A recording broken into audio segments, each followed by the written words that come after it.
Hello and welcome to Confused Reviews, where Cartoon Drawing reviews movies. And let's talk Adam Sandler. Love him or hate him, he's officially changed how comedies are made and received, mostly for the worst. But was he always like that?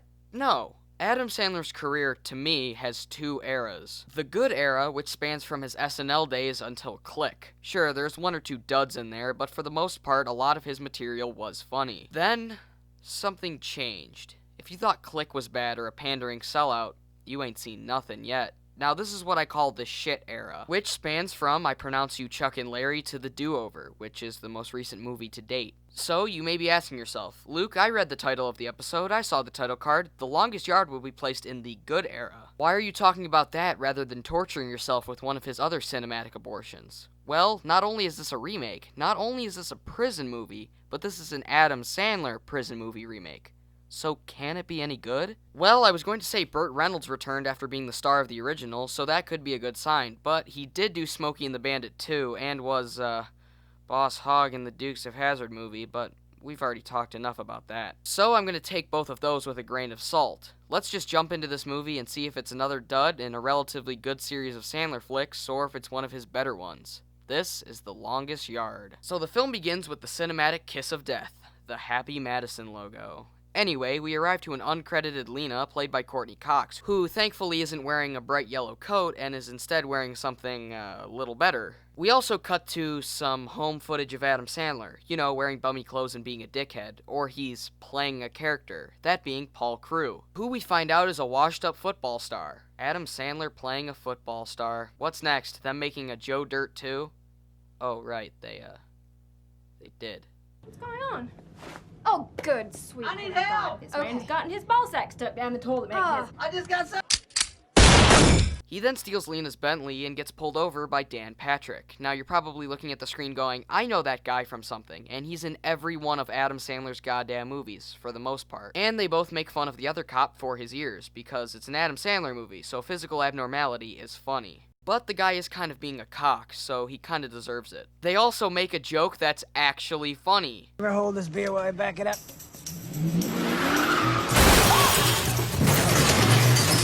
Hey, you can finish that one.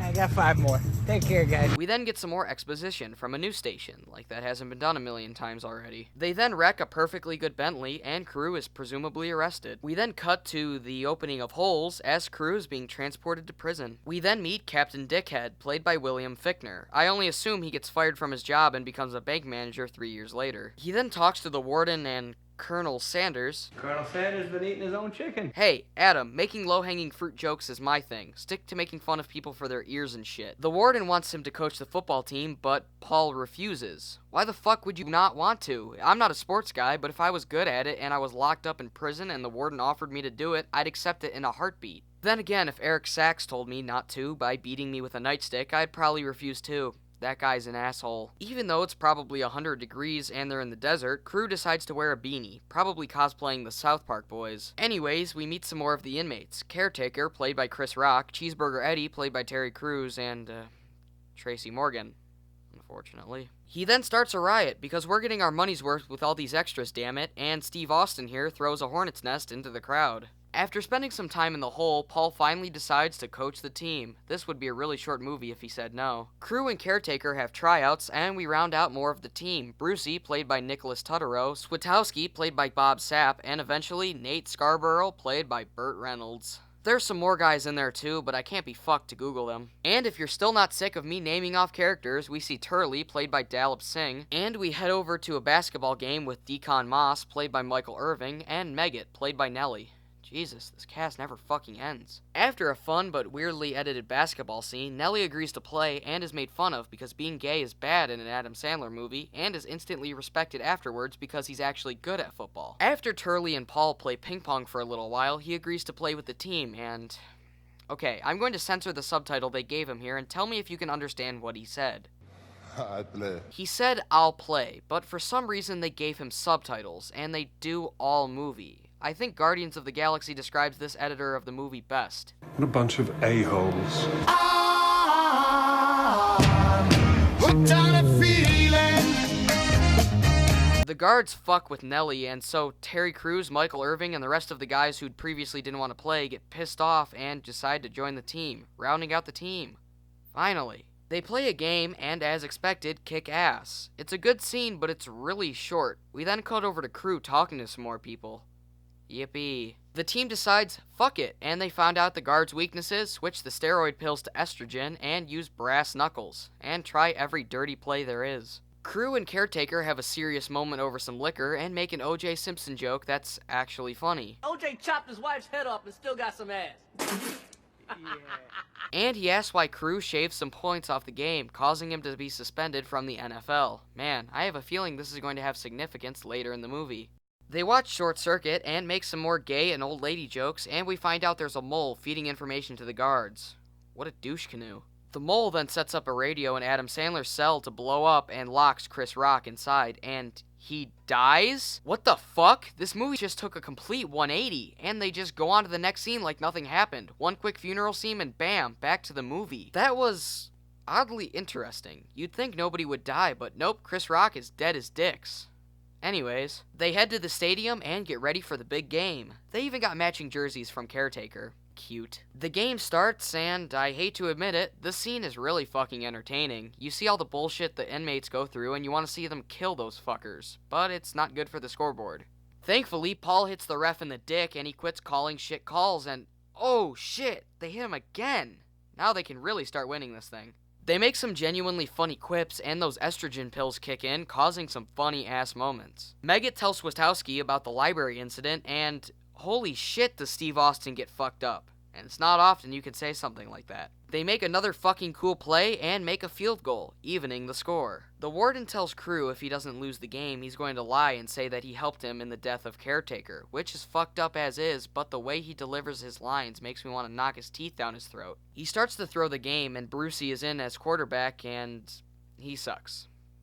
He sucks ass. After Big Tony and Brucey are decommissioned, Paul seals his fate and decides to crush those guards. And I'm about to say something crazy. I agree with the decision Adam Sandler made. Don't send any brick mail my way.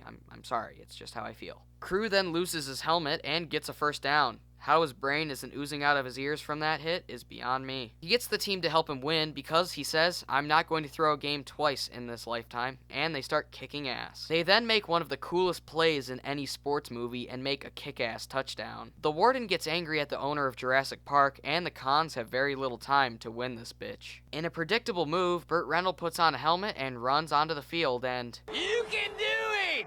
Get that old ass of yours in the end zone! No.